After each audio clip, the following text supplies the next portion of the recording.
जियो नर्सी YouTube channel रे सनाम को मानव saline आतांग दरामेट पे कना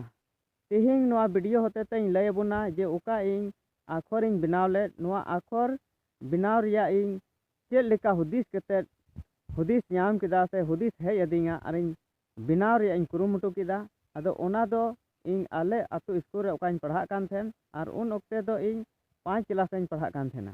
अदो इंग्रेन मिटे गाती कोड़ा थे गी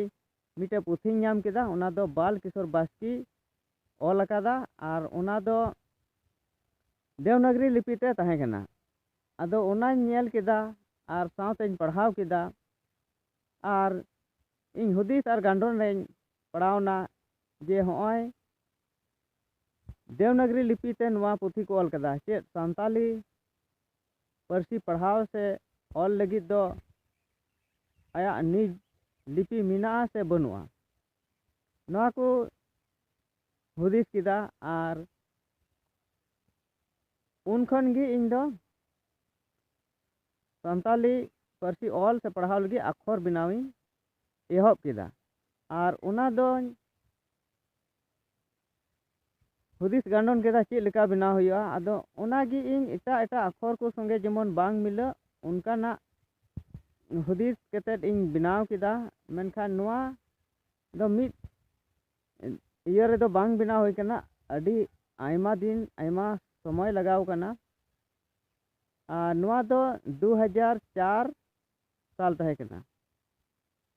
आर नोआ उका बनाव सद दो होइना 2012 साल रे आर 2012 रेगी नोआ पुथी रूप रे छापा सदर आचु किदें आर नोआ छापा आचु लगी दो ओकोय रबिन सोरेन बीरभूम आदिवासी गांवता रेन अध्यक्ष कनाय उनीगी टकाय एमादीन थेना आर उनिया गणो सपोहत तिगी उना दो छापा सदर लेना आर नोआ रे ओका भूल बिसर तहे कना ओका को नेल तुदारत लगी दो मानोतान अनलिया दूरबीन सोरेन गी नेल सुधराव किदा आर उनी होय लय दिंगा नोआ लेका बनाव हुआ से संताली परसी रे नुना आड़ांग मिना आर उना लेका गी बनाव हुआ आर उनका लेकाते सुधर कते ओने दूरबीन सोरेन होते तिगी कोलकाता खोय छापा सदर आचु होइना आदो इन दो आरहों दूसरा लेकान बनाव लेदा मेनखान उना दो बांग ठिकिन बुझाव किदा आर मानोतान अनलिया होय नेल किदा जे उनका दो बांग आर उनका लेकाते सुधर कते ओने छापा आचु होइना आदो नितो नोआ अक्षर ओका पुथी रूप रे छापाव कना नोआ दो गोटागी पसनाव होई कना गोटा बंगाल झारखंड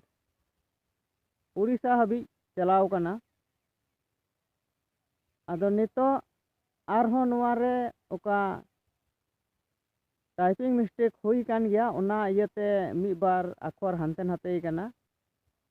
आर उनका लेकाते नोआ सुधराव कते आरहों दूसरा ते छापा आरो रिया